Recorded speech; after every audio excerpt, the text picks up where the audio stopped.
하나님 말씀은 사도행전 11장 신약성경 207면 신약성경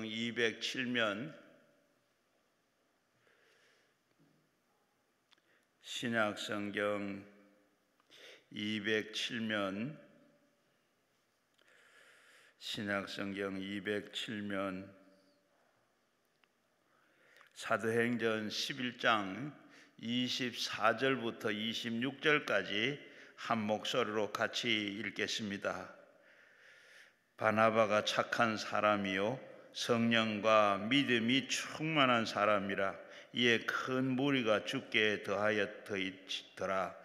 바나바가 사울을 찾으려고 다소에 가서 만남에 안디옥에 데리고 와서 둘이 교회를 1년간 모여 있어 큰 무리를 가르쳤고 제자들을 안디옥에서 비로소 그리스도인이라 일컬음을 받게 되었더라.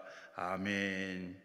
이제 우리 오늘 저녁 10시까지 또 7시 10시 철야까지 인도해 주실 우리 천호동 성결교회 여성삼 목사님, 좋은 성도의 모습 오늘 이 말씀 해 주시겠는데, 이제 목사님 나오실 때 우리 다 오른손 들고 할렐루야 인사하겠습니다.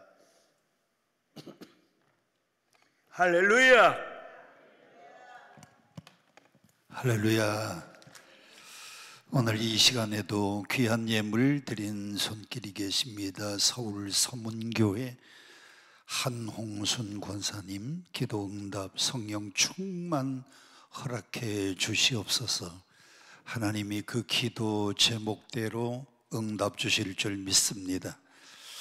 서문교회가 우리 동네에 있는 서문교회 같으네요.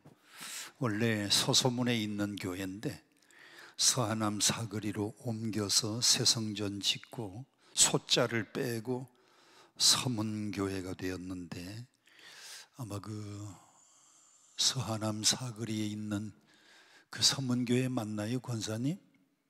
맞아요? 예, 우리 동네에 있는 교회네요. 서문교회 바로 옆이 올림픽 아파트도 있고 둔촌, 옛날에 둔촌 주공 아파트도 있고 거기에 또 좋은 교회가 하나 있습니다. 거기 오륜교회도 있고, 그리고 조금 더 강동 성심병원 쪽으로 오면 저희 교회가 있고 천호동 교회가 있고 그렇습니다. 강동구에서 옛날에 우리 교회가 제일 컸는데 지금은 명성교회하고 오륜교회가 교회를 먼저 짓고 더 커졌어요.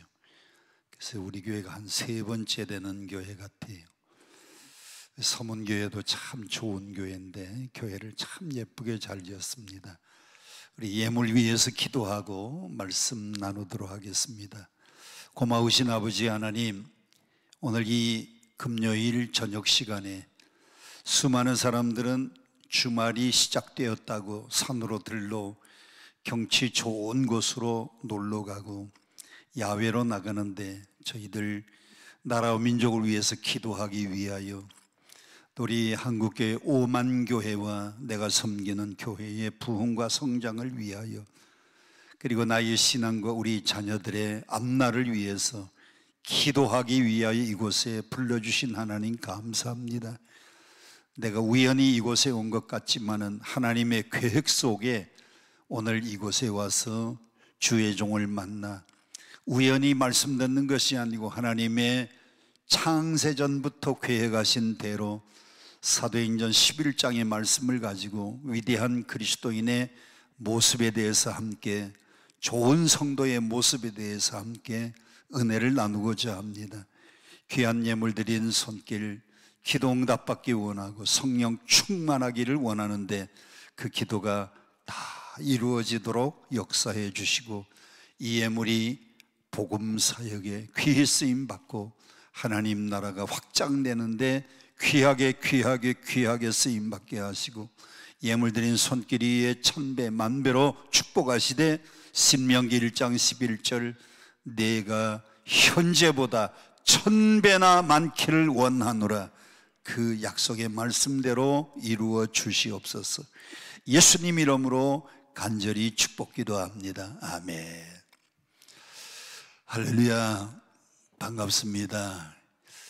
제가 1월 달까지 매주 금요일마다 와서 말씀을 전했는데 2월 한 달 쉬고 그리고 오늘 3월 마지막 주 금요일에 한 두어 달 만에 처음 왔습니다. 제 일생 가운데 지금이 제일 행복한 시간을 보내고 있습니다. 저는 천호동 교회에서 목회하다가 목회 40년 정리하고 은퇴하고요. 은퇴하고 난 다음에 아주 일생 가운데 제일 행복한 시간을 보내고 있어요. 세 가지 이유입니다. 첫째는 목회할 때는요, 물론 목회하면 보람도 있어요. 교회가 성장하고 예수 믿고 구원받는 사람이 변화하는 모습을 보면 참 보람도 있지만은 또 목회하다 보면 목회 스트레스가 있는데 은퇴하고 나니까 목회 스트레스가 없어요.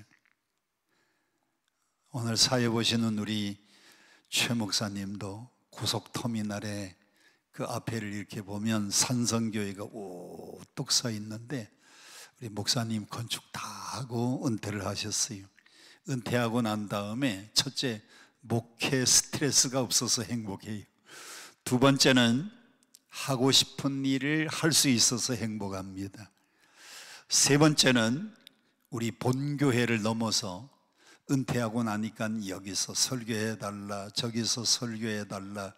제가 은퇴하고 7년 됐는데 우리 본교회는 한 번밖에 못 갔어요. 하도 외부에 여기저기 불려다니느라고. 그래서 본교회를 넘어서 여러 교회를 가볼 수가 있어서 지금은 아주 행복합니다. 옛날에는 천호동 지역구였는데 이제는 전국구 국회의원이 됐어요. 전국구. 자, 오늘 본문 말씀을 통해서 우리 그리스도인들은 어떤 사람이 되어야 하는가? 첫째, 우리 좋은 그리스도인들은 첫째, 소명의식이 있어야 됩니다. 소명의식이라는 말은 하나님이 나를 부르셨다. 영어로 표현하면 콜링이라 그래요. 여러분들은 하나님이 부르신 줄로 믿습니까? 우리 예수 믿는 사람은 하나님께서 나를 부르셨다. 소명의식이 있어야 돼요. 그래서 하나님이 나를 불러서 요한복음 1장 12절에 보면 영접하는 자 곧 그 이름을 믿는 자에게는 하나님의 뭐가 되는 권세? 다시 한번, 하나님의 뭐가 되는 권세? 자녀가 되는 권세. 여러분들은 하나님이 부르셔서 하나님의 자녀 삼아 주셨는데 내가 교회를 선택하고 내가 예수를 선택하고 내가 기독교를 선택한 것이 아니고 하나님이 나를 부르셨다. 그것을 영어로는 콜링이라고 하고 다른 말로는 소명의식이라 그래요. 소명의식이 강한 사람은 주일이 돌아오는 것이 기쁘고요, 주일이 기다려지고 주일이 사모가 돼요. 그런데 소명의식 없는 사람은 아유, 주일이 또 돌아왔나? 왜 그렇게 빨리 돌아오지? 주일이 기다려지지 않고요, 은혜를 사모하는 마음이 없는 사람은 소명의식이 없어서 그래요. 우리 예수 믿는 사람은 첫째, 소명의식. 한번 따라 합시다. 하나님이 나를 부르셨다. 두 번째, 우리 예수 믿는 사람은 두 번째 반드시 가져야 될 게 있는데 사명의식이 있어야 됩니다. 이것을 영어로 표현하면 미션이 미션. 이건 하나님이 나에게 하라고 맡겨주신 일, 내가 무슨 일을 해야 되는지 깨닫는 의식, 그것을 사명의식이라 그래요. 예를 들어서 저는 목사로 부름을 받았어요. 그건 콜링입니다. 목사로 부름 받은 것은 콜링인데 그 중에서도 저는 목회자로 하나님이 부르셨어요. 신학교 졸업하면 길이 세 길밖에 없습니다. 공부 많이 해서 신학대학의 교수가 되는 길, 아니면 선교사로 부름을 받아서 외국 땅에 나가서 선교하는 일, 아니면 목회자가 되어서 목양을 하는 일. 그런데 저는 목사로 하나님이 부르신 것은 콜링, 소명이고요. 내가 해야 되는 사명은 목양하는 일, 목회하는 일이 하나님이 나에게 주신 일입니다. 그래서 사명은 하나님이 나에게 하라고 하신 그 일. 하나님이 여러분도요, 하나님의 자녀로 부르시고 난 다음에는 여러분들에게도 사명, 미션을 주셨는데, 어떤 사람은 구역장으로, 요즘은 구역이라 그러지 않고 셀이라 그러고, 셀 리더를 옛날에 구역장이라고 했지요. 또 성가대 대원으로, 그리고 교회 안내위원으로, 주차위원으로, 헌금위원으로, 그리고 식당에서 봉사하는 식당 주방일로, 그리고 교회에 아이들을 가르치는 교회학교 교사로, 그리고 각 기관에서 일하는 기관장으로. 근데 저도 목회를 40년 하고 은퇴를 했는데 보니까요, 연말쯤 되면 아유, 목사님 이제 새해는요 제가 기관장 못하겠어요, 성가대 대원 못하겠어요, 주일학교 교사 못하겠어요, 구역장 셀 리더 이제 못하겠어요. 여러분, 모태신앙이 둘인데 어머니 뱃속에서부터 예수 믿은 사람이 모태신앙이고요, 또 한 사람은 모태신앙이 있는데 못해요, 이 사람도 모태신앙이에요. 연말이 되면 새해는 교사 못하겠다고, 부역장 못하겠다고, 임명 그만 좀 해달라고 그런 사람이 있는데, 하나님이 하라고 맡겨주신 사명이 없어서 그래. 오늘 여러분들은 좋은 그리스도인이 되기 위해서는 여러분, 하나님이 나를 부르셨다고 하는 소명의식, 콜링, 또 하나는 하나님이 이 일을 나에게 맡겨주셨다고 하는 사명, 미션 의식이 두 가지가 반드시 있어야 되는데, 여러분들은 소명의식도 있고 사명의식도 있기를 축복합니다.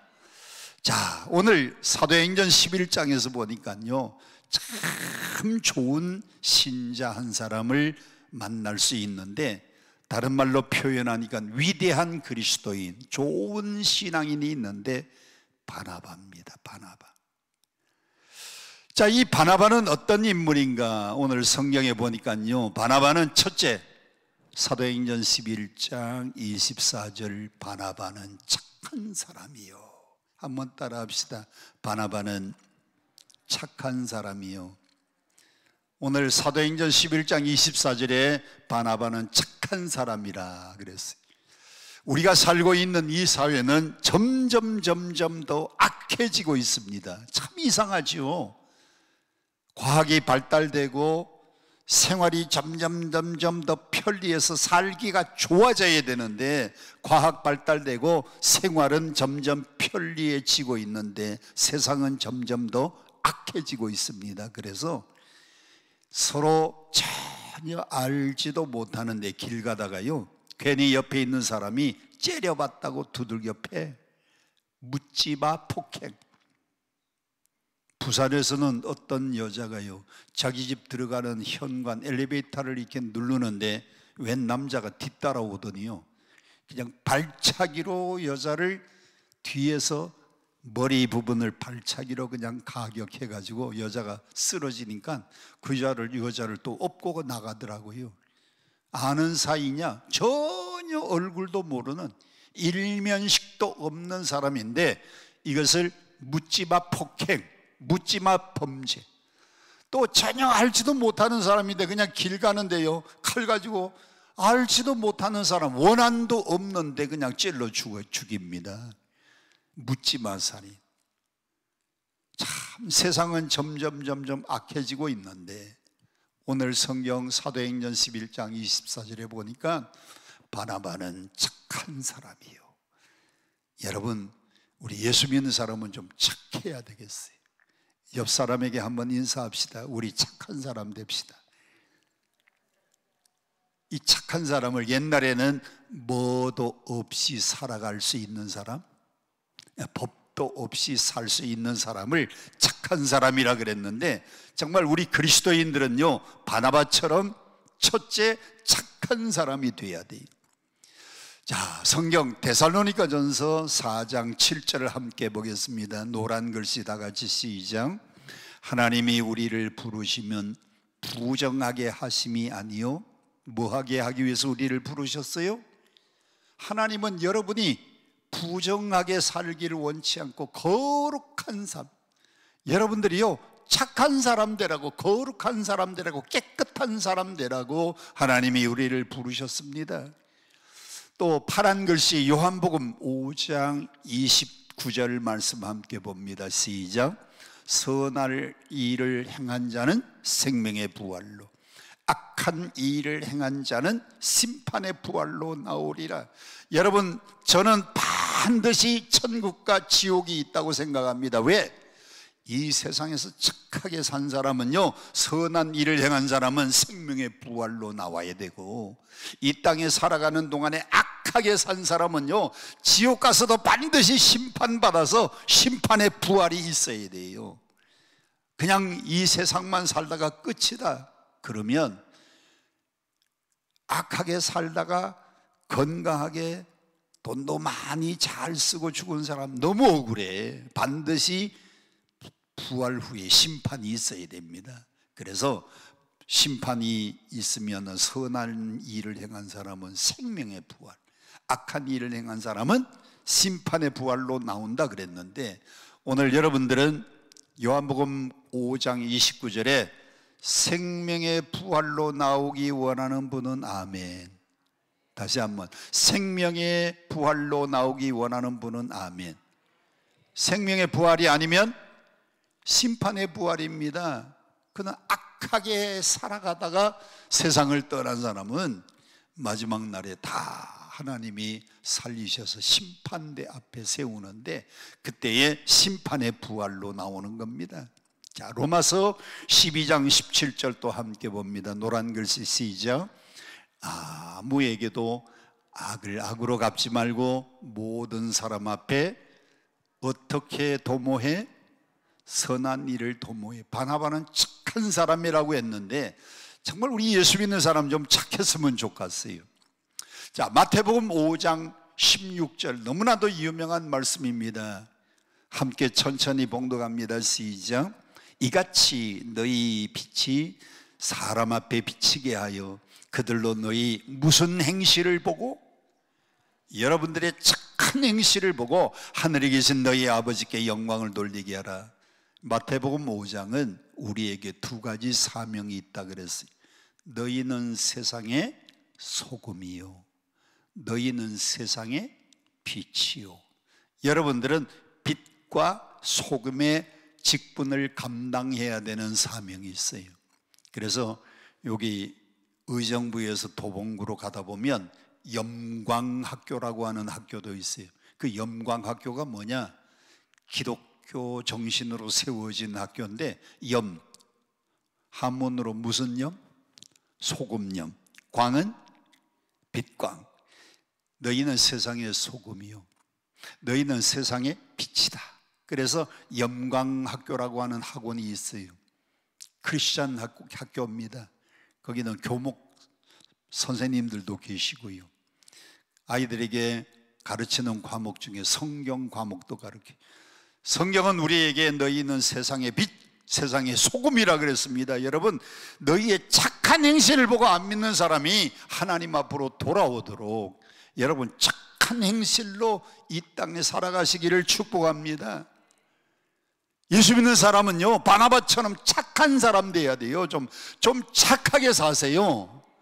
저는 기도할 때마다요, 좀 착하게 살았으면. 오늘 아침에도 일어나서 새벽 기도하면서, 하나님, 옛날보다도 조금 더 제가 착한 사람 되게 해주세요. 오늘 새벽에도 저는 그렇게 기도했습니다.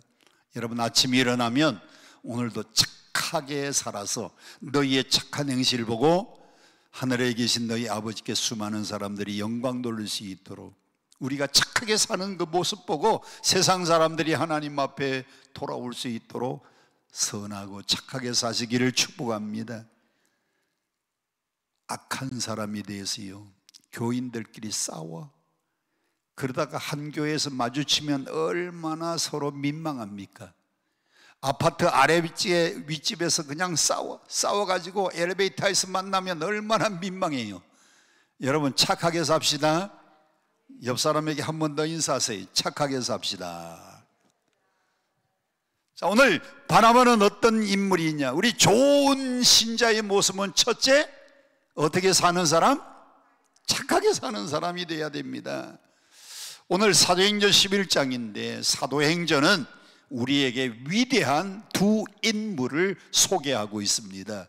사도행전에서 소개하는 위대한 인물, 사도행전이 1장부터 7장까지는 누구를 소개하느냐? 1장부터 7장까지는요, 베드로를 소개합니다. 1장부터 7장.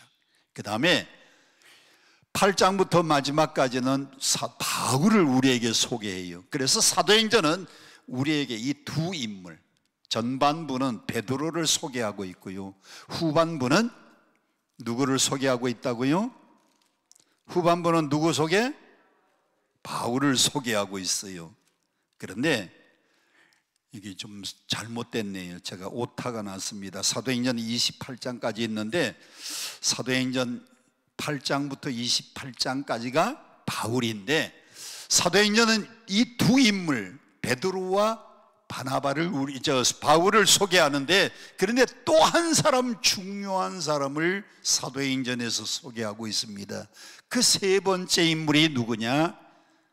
제3의 인물이 바나바라고 하는 사람입니다.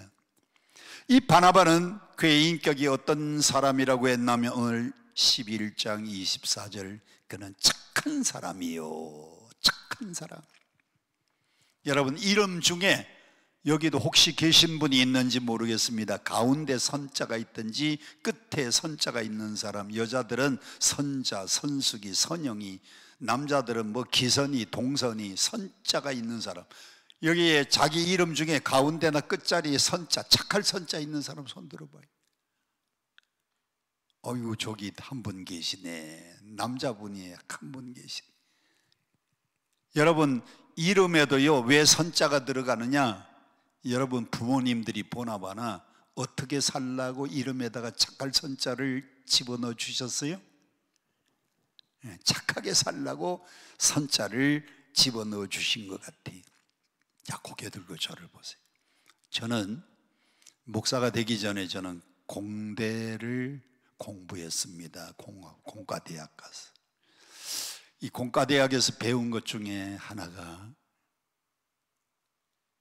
변화, 물리 시간에 변화를 배워요. 그럼 고등학교만 들어가도 고등학교 교과서에 물리 시간에 변화를 배우는데, 변화는 두 가지 변화가 있습니다. 한번 따라 합시다. 물리적인 변화. 또 하나 따라 합시다. 화학적인 변화. 대학에 가가지고 안 배워도 고등학교 정도만 가도 물리 시간에 변화는 두 가지가 있는데, 하나는 물리적 변화, 또 하나는 화학적 변화가 있어요. 물리적 변화는 변했다가 다시 옛날의 모습으로 돌아갈 수 있는 게 물리적 변화입니다. 예를 들어서 물이, 날씨가 추우면 물이 어떻게 돼요? 물이 꽁꽁 얼어가지고 얼음이 돼요. 이거 변한 겁니다. 그런데 이 얼음이 날씨가 따뜻해지면 다시 뭐가 돼요? 그래서 옛날 모습으로 다시 돌아갈 수 있는 변화는 그건 물리적 변화라 그래요. 변했다가도 옛날로 다시 돌아갈 수 있는 변화는 물리적 변화라 그러고, 화학적 변화는 아주 근본부터 달라져서 다시는 옛날 모습으로 돌아갈 수 없는 변화가 화학적 변화입니다. 예를 들어서 종이가 있습니다. 지금 요즘 우리나라의 제일 큰 문제가 산불이에요. 산불. 참 오늘 감사한 것이요, 안동 지역에 그쪽으로 오늘 비가 좀 왔어요.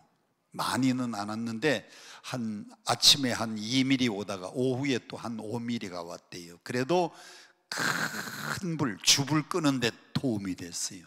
줍불은 잡혔다 그러는데 아직도 잔불이 좀 남아있는데, 자, 여기 성냥 가지고 이 종이에다가 갖다가 대면 어떻게 될까요? 성냥 갖다가 종이 대면 어떻게 돼요? 타요. 그러면 타고 난 다음에 재만 남아요. 이 재가 옛날 모습 종이로 돌아갈 수 있어요, 없어요? 옛날 모습으로 돌아갈 수 없으면 이것은 무슨 변화? 화학적 변화라고 말하는 겁니다. 화학적 변화. 여러분, 우리 예수 믿는 사람은 착해야 돼요. 착해야 되는데 문제는 착한 사람은요, 세상에도 착한 사람 많아요. 이 착한 사람을 뭐도 없이 살 수 있는 사람, 세상에 예수 안 믿어도 신앙이 없어도요 법 없이 살 수 있는 사람 많아. 그런데 그것 가지고는 안 돼. 예수 믿는 사람들은 착해서는 안 되고, 두 번째, 사도행전 11장 24절, 바나바는 착한 사람이요. 그 다음 성경을 보세요. 뭐와 뭐가 충만한 자? 성령과 믿음이 충만한 자. 사람이 변하기는 변하는데요, 뭘로 변해야 되느냐? 성령 받아서 완전히 변해서 옛날로 다시는 돌아갈 수 없는 변화를 받은 사람이 성령으로 말미암아 변화받은 사람입니다. 물이 단순하게 얼음이 되었다가 따뜻해지니까 옛날로 다시 돌아가. 그건 물리적 변화입니다. 예수 믿는 사람이요, 착해서는 안 돼. 그 위에 믿음과 성령이 충만하고 믿음이 충만해 가지고 완전히 성령 받아서 옛날로 돌아갈 수 없는 변화받은 사람, 이런 사람이 좀 돼야 됩니다. 할렐루야, 할렐루야. 자, 사도행전에 보니까요 바울이 나온다 그랬잖아요.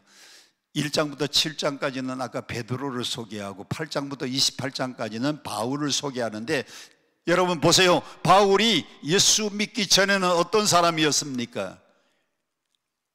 바리새인 중에 바리새인이고 히브리인 중에 히브리인, 율법으로는 학자입니다. 가말린 문화에서 공부한 사람이고 최고의 석학입니다. 그래서 율법이 최고인 줄 알고 율법을 따라갔던 사람인데, 다메섹 도상에서 그가 예수를 만나서 완전히 변하는데, 바울은요 옛날로 돌아갈 수 없는 새로운 사람이 되었어요. 여러분, 착한 사람은요 안 믿어도 착한 사람 많아. 그런데 우리 예수 믿는 사람은 그냥 근본 착한 것 가지고는 안 돼요. 그 위에다가 성령과 믿음이 충만해서 정말 예수 믿고 난 다음에 도저히 옛날 모습으로 돌아갈 수 없는 변화받은 자가 되기를 축복합니다. 축복합니다. 제가요 이번 주간에도 우리 교회도 이 수양관이 있어요. 경기도 곤지암에 가면 세 교회의 수양관이 유명합니다. 경기도 광주에 가면 광림교회 수양관이 있고요, 그 다음에 소망교회 수양관이 있어요. 그 소망교회 수양관을 가려면 그 바로 앞에 곤지암에서 시내 막 벗어나서 소망수양관 쪽으로 가다가 우리 교회 실촌수양관이 제일 먼저 있어요. 그 세 개가 경기도 광주에 있는데, 월화수 3일 동안 제가 무슨 훈련을 시키고 왔는가 하면 엠마우스 영성훈련 3일간 월화수 꼭 새벽 기도부터 시작해서 밤요 12시까지 훈련시키고 오는데, 세상에 그 영성훈련 받으러 온 사람도요 우리에게 산숲이 좋거든요. 거기 영성훈련 받으러 온 사람만 있는데, 숲속에서요 잠깐 쉬는 시간인데 숲속에서 연기가 무럭무럭 나. 숲속에서 연기가 나면 요즘요 산불 난 줄 알고 너무너무 걱정이 되잖아요. 그래서 연기가 모락모락 나길래 제가 산불이 났나 싶어가지고 얼른 뛰어가 봤더니 어떤 사람 하나가 이러고 내려와요. 세상에, 아니 뭐 하는 짓이요? 영성훈련 받으러 왔는데도요, 아직도 옛날 그걸 끊지를 못해서 훈련 받을 때는 아멘 은혜 받았다고 그러는데 저쪽 가가지고는요 옛날로 또 돌아가요. 예수 믿는 사람은 오늘 사도행전 11장 24절 바나바처럼 그는 근본 착하지만은요 두 번째는 옛날로 다시 돌아갈 수 없는 변화된 사람이 돼야 돼요. 뭐와 뭐로? 성령과 믿음이 충만해서 성령으로 좀 변화되어 가지고요 옛날로 돌아가지 맙시다. 옛날 안 믿던 시절에 하던 거 그거 술, 담배, 노름, 도박, 조금 더 나가서는요 게임 중독, 더 나가가지고는 요즘은 도박 대신에 그 인터넷 중독도 많아요. 잘못되면은요 마약 중독에도. 그리고 또 옛날로 또 돌아. 여러분, 제가 왜 물리적 변화와 화학적 변화를 이렇게 설명했는가 하면, 물리적 변화는요 물이 얼었다가 다시 옛날로 돌아갈 수 있어요. 그건 옛날로 갈 수 있는 변화입니다. 그런데 우리 예수 믿고 믿음과 성령이 충만해서 변할 때는 도저히 옛날로 돌아갈 수 없어요. 이 종이가 불에 타가지고 재만 남으면 이 재는요 다시는 종이로 못 따라갑니다. 이런 변화가 있어야 돼요. 여러분, 이 기도원에 와서 말씀 듣고 기도 많이 하시고 믿음과 성령 충만해서 다시는 옛날의 모습으로 돌아가지 않기를 주님 이름으로 축복드립니다.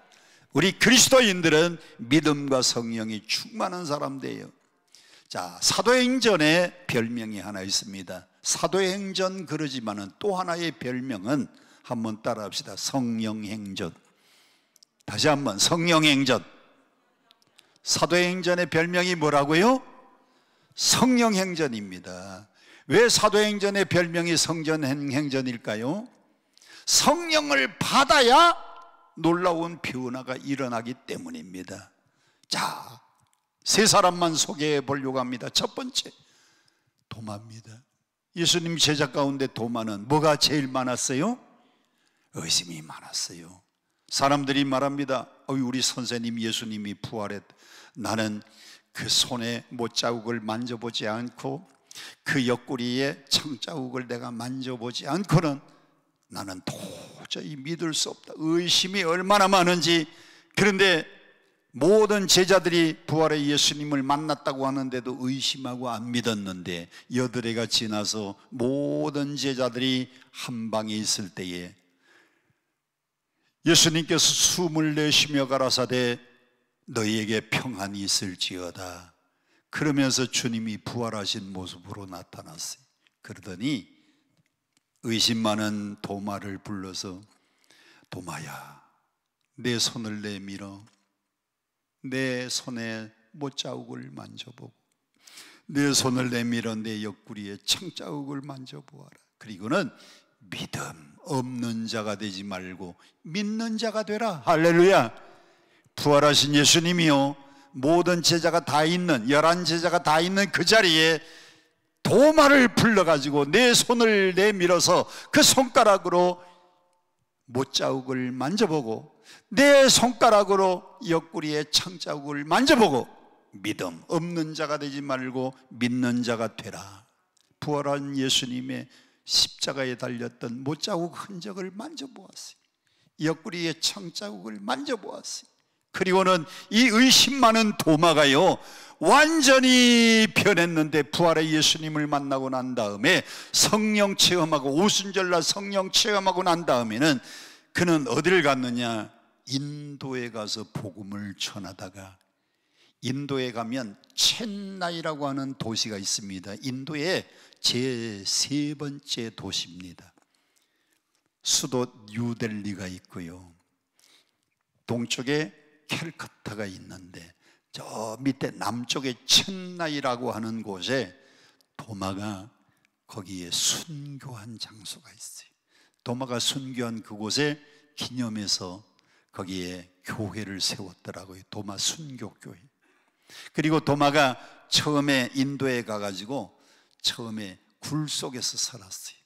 집이 없으니까 굴 속에, 산의 굴 속에서 살았는데 그 굴에 가니까요 넓적한 바위가 있는데 도마가 이렇게 엎드려 가지고 그 바위에 의지해서 기도하고 거기 굴에 샘이 쫄쫄쫄쫄쫄 흘러가지고 바위 사이로 이렇게 해서 거기 약간 깊은 곳에 물이 고여요.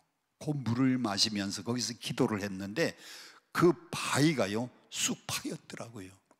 그러면서 안내하는 분이 목사님 여기 바위에다가 이렇게 기도하면서 이렇게 좀 엎드려 보세요 하니까 딱 기도하기 좋은 그 장소인데 요쪽 팔꿈치 자리가 쏙 들어가 있어요. 얼마나 거기서 엎드려 기도를 했던지 도마가 숨어서 살았던 굴도 가보고 도마가 순교한 그 자리에 도마 기념교회가 세워져 있는데 야 그렇게 의심받던 도마가요 부활의 예수님을 만나고 성령 받아서 완전히 변한 겁니다.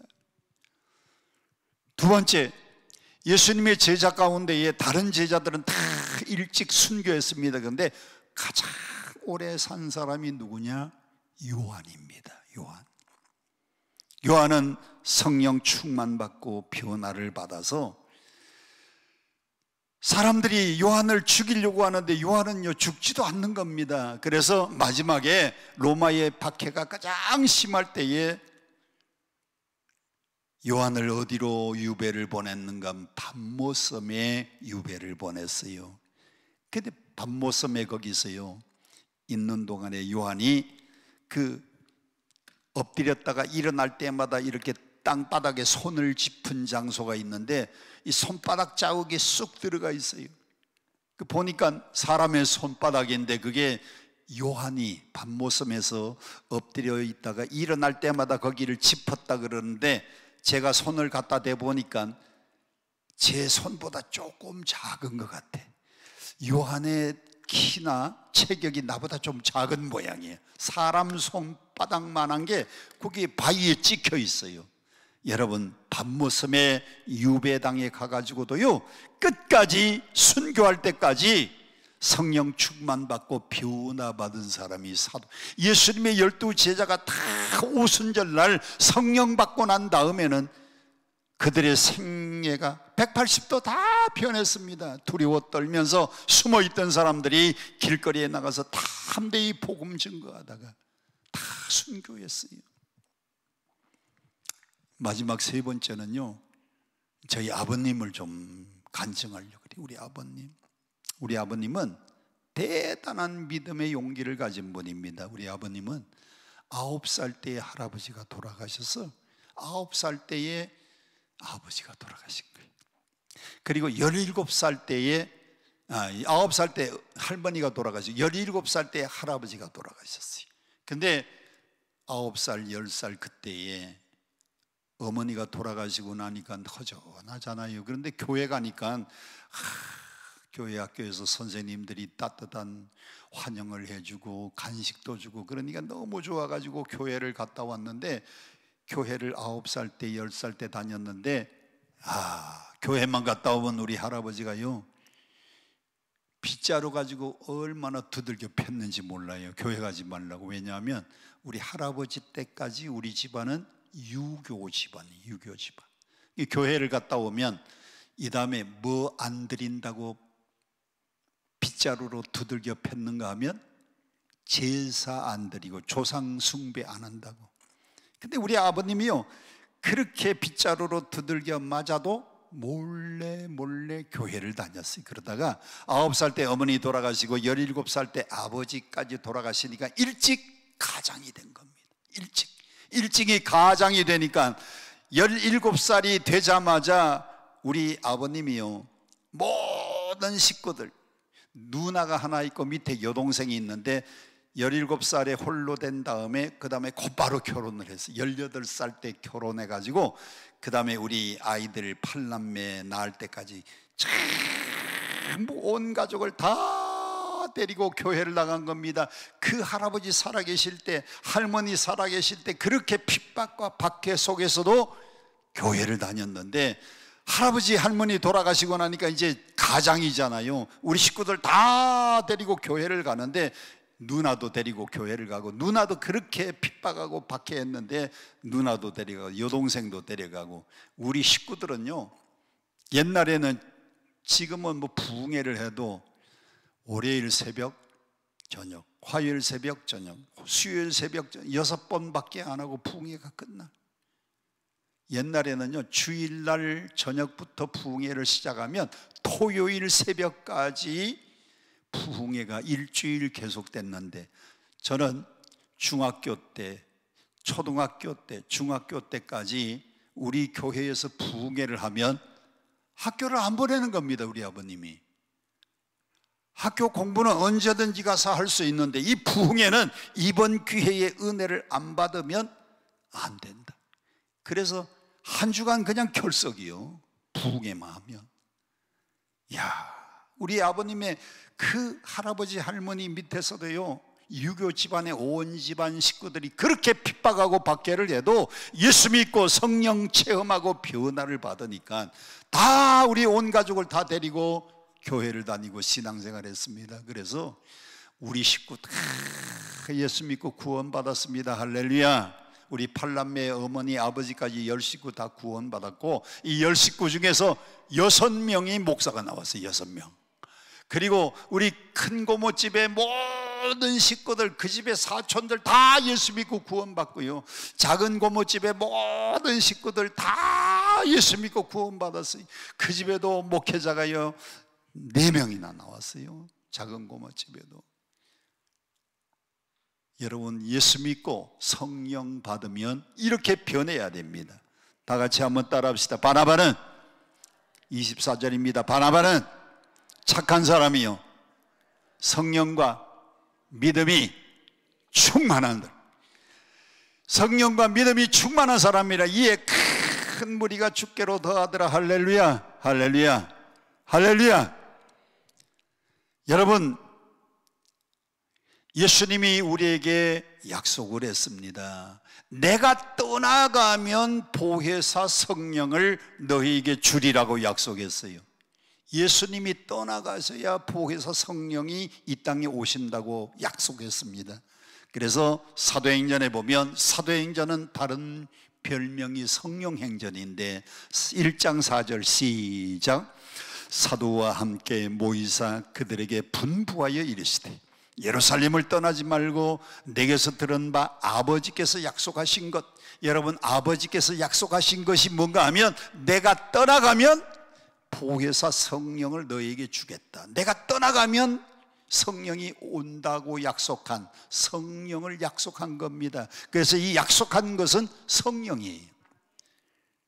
예루살렘을 떠나지 말고 약속한 것을 기다리라. 그래서 그 말씀을 성도들에게 주시고 예수님이 구름 타고 승천을 했거든요. 자, 요한복음 16장 7절 중반 함께 보겠습니다. 시작. 내가 떠나가는 것이 너희에게 유익이라. 내가 떠나가지 않으면 누구에게 오이지 않아요? 보혜사가 너희에게 오지 않는다. 예수님이 이 땅에 33년 살다가 가셨는데, 예수님이 33년 살다가 떠나가셔야 보혜사 성령이 우리에게 온다 그랬어요. 자, 고개 들고 저를 보세요. 예수님은 이 땅에 태어날 때에 육체로 태어났습니까? 영으로만 태어났습니까? 다시 한번, 예수님이 이 땅에 태어날 때에 동정녀 마리아의 몸에서 육신의 아버지 요셉과 동정녀 마리아 그 사이에 성령으로 예수님이 영으로만 태어났어요? 아니면 우리하고 똑같은 육체를 가지고 태어났어요? 우리와 똑같은 육체를 가지고 태어났습니다. 지금도 예수님이 육체를 가지고 온 게 아니고 영으로만 왔다. 초대 기독교의 영지주의라고 하는 이단이 있었습니다. 그 영지주의, 예수님이 영으로 오셨지 어떻게 우리하고 똑같은 육체를 가지고 이 땅에 오느냐. 육체는 악하고 육체는 타락한 악한 성질을 가지고 있는데, 예수님이 하나님 아들인데 어떻게 육체를 가지고 올 수 있느냐. 영지주의자들은요, 육체로 이 땅에 온 걸 부인합니다. 그 영지주의에서 파생되고 파생된 이단들이 지금도 많아요. 그런데 예수님은 우리와 똑같은 육체를 가지고 이 땅에 왔는데 육체를 가진 사람은 몇 가지 한계를 가지고 있어요. 한번 따라 합시다. 육체에는 한계가 있다. 첫째, 육체의 한계는요, 잠자지 않으면 피곤하여 졸립니다. 예수님도 열심히 전도하다 보니까 피곤해서 졸려가지고 예수님이 갈릴리 바다에서 배를 타자마자 예수님이 고물에서 주무셨다. 주무신 성경을 읽어봤어요? 못 읽어봤어요? 읽어봤어요. 예수님이 얼마나 피곤했으면 배 타자마자 고물에서 주무셨다고 기록되어 있을까요? 그 다음에 육체를 가진 인간은 먹지 않으면 배가 고파요. 육체를 가진 인간은 먹지 않으면 배가 고파. 그래서 예수님도요, 이 땅에 계실 때 굶주림을 경험했어요. 육체를 가진 사람은 시간과 공간의 제약을 받는 겁니다. 그래서 예수님이 육체로 오신 예수님은 이 땅에 33년 살다가 십자가에서 우리를 죄를 대신해서 죽으시고 난 다음에 십자가에 죽으시고 3일 후에 부활하셔서 승천했습니다. 내가 떠나가면 그 다음에는 누가 오느냐? 육체의 한계를 가진 예수님이 구름 타고 승천해서 아버지께로 돌아가면 그 다음에는 보혜사 성령은요, 육체의 한계를 지닌 분이 아닙니다. 성령은 하나님의 영, 육체의 한계가 없는 분이. 그래서 성령은 지금 이 시간에 서울에 있는 교회에서도 예배드리는 성도들에게 역사하시는 그 성령이 같은 시간에 우리 기도원에서도 우리에게 성령으로 역사를 하시니, 성령은 시간, 공간 제약을 받지 않고 시공간을 초월해서 역사하는 분입니다. 할렐루야. 내가 떠나가면 보혜사 성령이 온다 그랬습니다. 그랬더니 이 사람들이 예루살렘 떠나지 않고 예루살렘의 마가의 다락방에 모여가지고 모두가 한자리에 모였습니다. 1장 14절 함께 계속 봅니다. 시작. 여자들과 예수의 어머니 마리아와 예수의 아우들과 더불어 마음을 같이하여 오로지 기도에 힘쓰더라. 그 모인 무리의 숫자가 몇 명? 한 120명이 간절히 기도하다가 오순절날 마가의 다락방에 성령이 임했습니다. 자, 2장 1절부터 봅니다. 성령이 어떻게 오셨느냐. 시작. 오순절날이 이미 이르매 그들이 다 같이 한 곳에 모였더니 호련히 하늘로부터 급하고 강한 바람 같은 소리, 오순절날 급하고 강한 바람 같은 소리가 들립니다. 그 다음에 3절, 마치 불의 혀같이 갈라지는 것이 보입니다. 불의 혀는 아니고 불의 혀같이 갈라지는 것이 보이고, 4절, 그들이 다 성령의 충만함을 받고 성령이 말하게 하시니까요, 다른 말로 말하면 다른 언어로 우리에게 말하기 시작했는데 그것을 우리는 방언이라 그래요. 자, 오순절날 성령이 임하니까 급하고 강한 바람 같은 소리가 들립니다. 불의 혀같이 갈라지는 것이 보입니다. 그리고 방언을 말하기 시작했어요. 그리고 성령이 그들에게 임했어요. 오순절날 성령이 임한 겁니다. 할렐루야. 성령이 초대교회에 120명 성도들에게 한 사람도 빠짐없이 성령을 부어주시니, 성령이 임하고 난 다음에 일어난 것은 교회 부흥, 교회 성장입니다. 한번 따라합시다. 성령이 오시면 교회가 부흥된다. 또 따라합시다. 교회가 성장된다. 자, 보세요. 사도행전 1장 8절 함께 봅니다. 시작. 오직 성령이 너에게 임하시면 너희가 권능을 받고, 빨간 글씨만 보세요. 뭐를 받고? 권능. 이 권능은요, 헬라어 원어 성경에는 뚜나미치가 뭔가 하면 다이나마이트, 헬라어로 다이나마이트 같은 힘, 그게 권능입니다. 성령이 너에게 임하시면 다이나마이트가 폭발하는 것 같은 권능을 받고, 그러면 예루살렘과 온 유대와 사마리아와 땅끝까지 이르러 내 뭐가 되라? 성령이 임하면 권능 받고 증인되는 겁니다. 120명이 성령 받고 증인의 역할을 감당할 때 초대교회가 얼마나 부흥됐는가 보세요. 첫째, 2장 41절, 그 말을 받은 사람들은 세례를 받으니 그날에 신자의 수가 얼마로 늘어났어요? 저는요, 오늘 현대교회가 사도행전적인 부흥과 성장이 있었으면 좋겠어요. 120명이 성령 받았더니 그날에 나가서 증인 역할을 감당했더니 3,000명이 된 겁니다. 여러분, 120명이 3,000명은요 10배 1,200, 3,000이니까요 30배 부흥한 거예요. 얼른 계산해서. 우리 교회들마다 성령 충만해서 막 30배씩 교회가 부흥되었으면 좋겠어요. 100명 모이던 교회가 3,000명 되고, 할렐루야. 3,000명에서 끝난 게 아닙니다. 그 다음 성경을 보세요. 4장 4절, 말씀을 들은 사람 중에 믿는 자가 많으니, 그것도 여자는 빼놓고 남자만 몇 명? 3,000명에서 이번에는 5,000명이 된 겁니다. 그 다음에 5장 14절 보세요.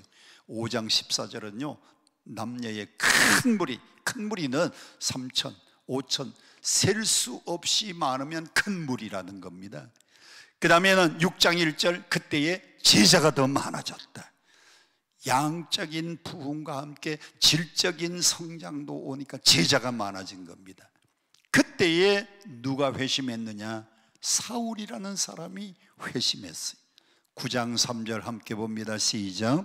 사울이 길을 가다가 다메섹에 가까이 이르렀더니 호련히 하늘로부터 빛이 그를 둘러 비치는지라 땅에 엎드려져 들음에 소리가 있어 가로되 사울아 사울아야 네가 어찌하여 나를 박해하느냐? 주여 니시오니까 나는 네가 핍박하는 예수다. 사울은 예수를 핍박한 적이 없어요.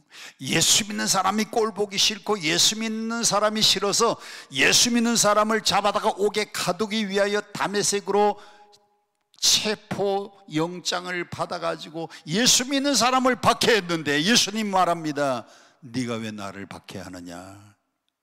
예수 믿는 사람을 핍박하고 박해하면 곧 누구를 핍박하고 박해하는 거예요? 예수님을 박해하고 예수님을 핍박하는 겁니다. 여러분, 예수 믿는 여러분 교회의 형제 자매들 절대로 미워하지 마세요. 박해하지 마세요. 예수 믿는 사람을 핍박하고 박해했는데 예수님은 네가 왜 나를 박해하느냐? 이렇게 3,000명, 5,000명 큰 무리, 그리고 질적으로 제자가 더 많아지는 그 중에 사울이라고 하는 한 사람이 회심했습니다. 자, 문제는 9장에서 회심한 이 사울이 9장 26절 회심한 후에 사울의 모습을 보겠습니다. 26절 시작. 사울이 예루살렘에 가서 누구를 사귀고 싶어 해요? 제자들을 사귀어서 베드로도 야고보도 안드레도 예수님의 12제자 요한도 가서 사귀고 코이노니아를 하고 싶은데 아무도 안 믿어줘요. 두려워해서 그가 제자됨을 믿지 않았다. 저 사람은 연극으로 회심한 척하는 거 아니야? 괜히 변해서 돌아왔다고 지금 자작극을 꾸미는 거 아니야? 안 믿어주는 겁니다. 안 믿어줘요. 여러분 26절 마지막에 잘 보세요. 제자됨을 믿지 않았다 그랬는데 이럴 때 어떡합니까? 자기는 정말 거듭나고 율법을 옹호하던 사람이, 예수 믿는 사람을 박해하던 사람이 이제는 예수 믿고 자기가 예수를 증거하는 사람이 됐는데 사람들이 안 믿어주는 겁니다. 이럴 때 여러분은 어떡합니까? 사람들이 여러분은 안 믿어줘. 나는 진심인데 안 믿어줘. 노태우 씨 보니까 이렇게 얘기하더라고요. 두 손 들고 여러분 날 좀 믿어주세요 그러더라고요. 그가 회심한 것이 가짜라고 안 믿어주는 겁니다. 두려워서. 그때에 한 사람이 등장하는데 27절입니다. 27절 같이 함께 보세요. 시작. 바나바가 데리고 사도들에게 가서 그가 길에서 어떻게 주님을 보았는지, 어떻게 주님을 만났는지, 어떻게 꼬꾸러졌는지, 어떻게 회개했는지, 다메섹에서 꼬꾸러져 가지고 앞을 3일 동안 못 보고 아나니아가 안수하니까 눈에서 비늘 같은 것이 벗어지고 그가 정말 회심하고 돌아왔다고 누가 사도들에게 데리고 갔어요? 바나바. 여러분, 이 바나바는 다른 말로 바꾸면 화해자입니다. 화해자. 자, 오늘 이 바나바를 몇 가지로 정리합니다. 첫째, 바나바는 어디 출신이냐? 구브로 섬 출신입니다. 우리나라에 이런 말이 있어요. 말은 태어나면 어디로? 제주도로. 사람은 태어나면 어디로? 서울로. 구브로는요, 섬입니다. 섬. 아니, 제주도는요, 말이나 키운 곳이지. 사람은 태어나면 서울로 보내라 그러는데 이 바나바는 섬 출신입니다. 4장 36절 보겠습니다. 시작. 구브로에서 난 레이족 사람이 있으니 그 이름은 요셉이라 사도들이 일컬어 바나바. 원래 본명은 요셉인데 사도들이 그 이름을, 별명을 바꾸어 주었어요. 이름을 바꾸어 주었는데 바나바, 번역하면 위로의 아들, 위로 잘하고 권면 잘하고, 어려운 사람 찾아가 위로하고 낙심한 사람 찾아가 권면을 잘했더니, 아니 그 형편없는 섬 출신 바나바가요 위로 잘하고 권면 잘하는 사람 바나바가 된 겁니다. 그래서 그의 요셉이라는 이름보다도 우리에게는 별명 바나바가 더 잘 알려졌어요. 세 번째, 그는 어떤 사람인가 하면 헌신의 사람입니다. 4장 37절 시작. 그가 밭이 있음에 팔아 그 값을 사도들 앞에 갖다가 두었다. 예수 믿어도요 밥 팔아가지고 엄청난 돈을 헌금한 사람 몇 없어요. 참, 저는 목회하는 동안에 왜 목회하면서 행복했느냐. 우리 교회 이남열 장로님 황해도에서 피난 왔습니다. 아무것도 안 가지고 맨손으로 왔어요. 서울에서 살려고 하니까 집값이 너무 비싸. 그래서 한강 건너서 천호동에 자리를 잡았는데 그분이 약국을 하던 분입니다. 그래서 여기 와서도 약국, 성심 약국을 했는데 약국하면서 돈 생기면 논 사고, 돈 생기면 밭 사고, 돈 생기면 과수원 사놨는데 1963년 1월 1일 천호동이 경기도 광주 구천면이었는데 서울로 편입되면서 사놓은 과수원, 사놓은 논밭이 서울이 된 거예요. 서울이 돼가지고요 그분이 강동구에서 세금을 아멘도 안 하시네. 강동구에서 세금을 제일 많이 내는 최고 부자가 됐는데 이분이요 은혜를 받으니까 마지막 돌아가시기 5년을 남겨놓고 이남열 장학재단에 30억 헌금해 주시고 남해 장학재단에 10억 헌금해 주고 우리 교회 건축헌금 10억 해주고 남해 교회에 헌금했다고 아멘도 안 하시네. 물론 울란바토르에 천옥교회 세우는데 또 1억 헌금해 주시고 중국의 아카데믹 인 베이징 국제학교 세우는데 5억도 헌금해 주시고 국내에 10개 교회 세우는데 1개 교회 세울 때마다 한 2억씩 헌금 다 한 10개 교회다. 그분이 돌아가시기 전에 한 100억 헌금해 주고 가셨어요. 여러분 돈 있다고 다 헌금하는 거 아니에요. 이 헌금을 누가 제일 먼저 크게 했느냐? 바나바가, 원래 본명은 요셉이 밭이 있으니까 다 팔아다가 사도들 앞에 갖다 둔 겁니다. 초대교회는 이렇게 팔아다가 사도들 발 앞에 두면 없는 사람은 그냥 갖다가 썼어요. 그래서 유무상통했어요. 이 설교를 제가 했더니요 우리 장로님이 그렇게 막 돌아가시기 5년 동안에 100억 헌금하고 가시니까 우리 교회 또 천점순 권사님이라고, 목사님 우리 자녀들 다 시집장가 가고요 영감님 돌아가시고 나 혼자 사는데 집이 너무 커요. 몇 평인데 아파트 86평이에요 너무 크다고 목사님 이거 바칠게. 그래서 제가 바친다 그래서 마음 변하기 전에 얼른 기증 받았죠. 얼른 기증 받아가지고 권사님 살아있을 때 얼른 계약서 쓰고 팔아버렸어요. 그리고는 32평짜리 그때 7억 주고 우리 교회 앞에 아파트 LG 자이 아파트 하나 사서 권사님 돌아가실 때까지 여기 사세요. 이름은 그 대신 교회 이름으로 32평짜리 사가지고 권사님 지금 거기 살고 계신데 이제 돌아가실 때가 다 됐어요. 그리고 양재동에 100평 땅이 있는데 아이고 내가 죽으면 뭐 어디 쓸 데도 없고 목사님 좋은 데 써주세요. 얼른 기증받았어요. 바나바가 밭이 있어서 제일 먼저 팔아서 왕창 헌금한 사람은요, 성경에서 제일 왕창 헌금한 사람은 바나바예요. 바나바. 이 바나바는 헌신의 사람인데 그렇게 헌신이 누구에게까지 불을 붙였는가 하면 4장 다음이 몇 장입니까? 너무 어려워서 대답을 못해요. 4장 다음이 몇 장이에요? 5장 1절에 아나니아가 밭을 팔아가지고 다 바쳤어요? 절반 감추어놓고 절반만 바쳤어요? 다 바쳤어요?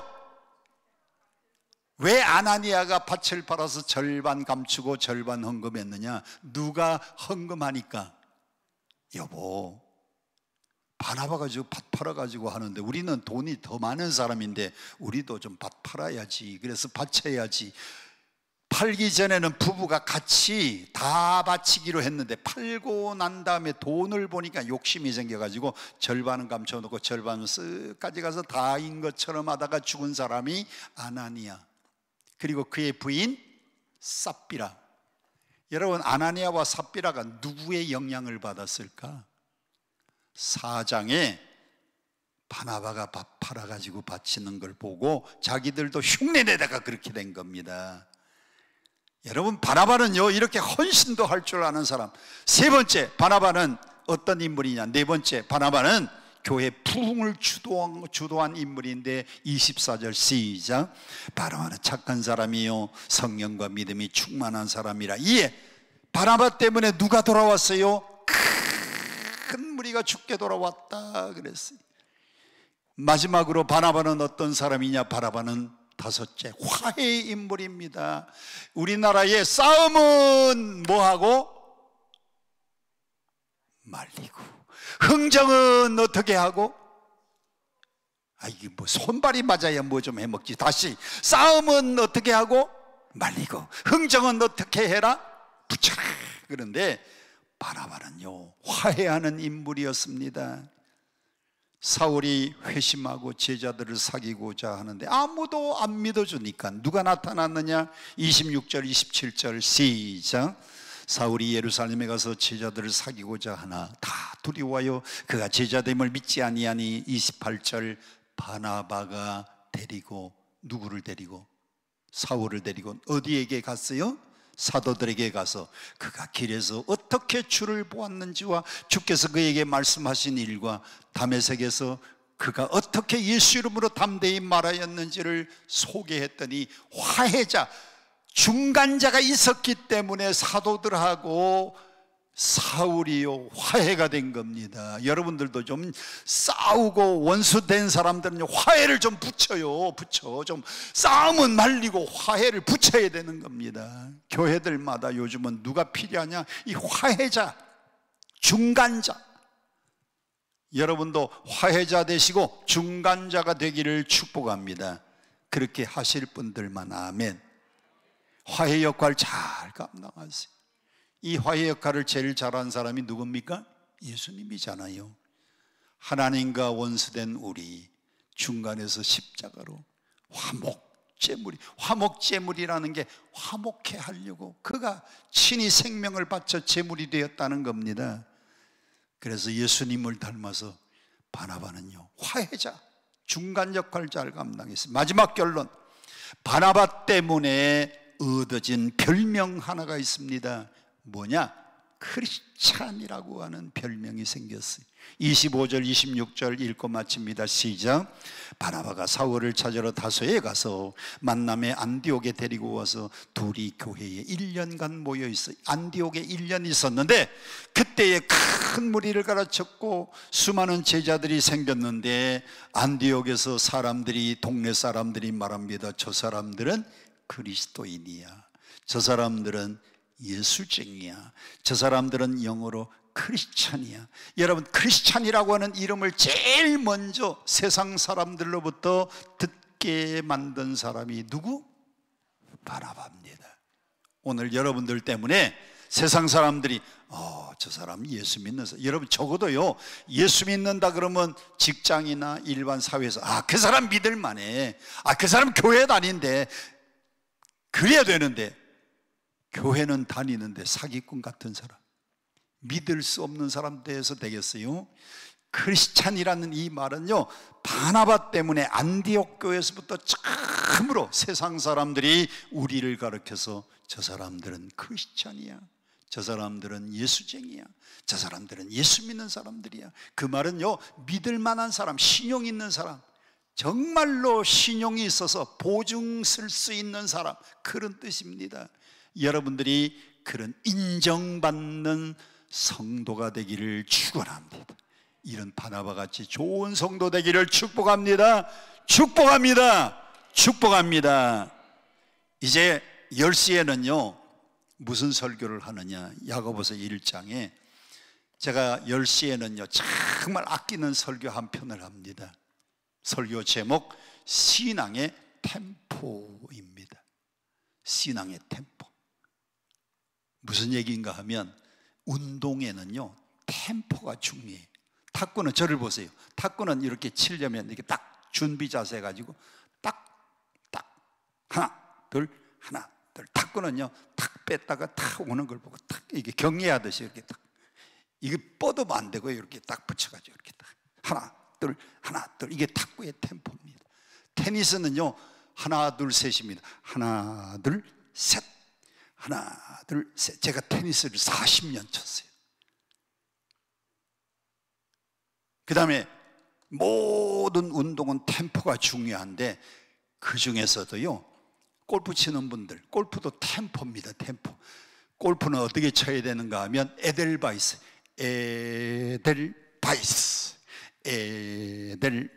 이게 골프의 템포입니다. 그런데 춤에도 템포가 있어요.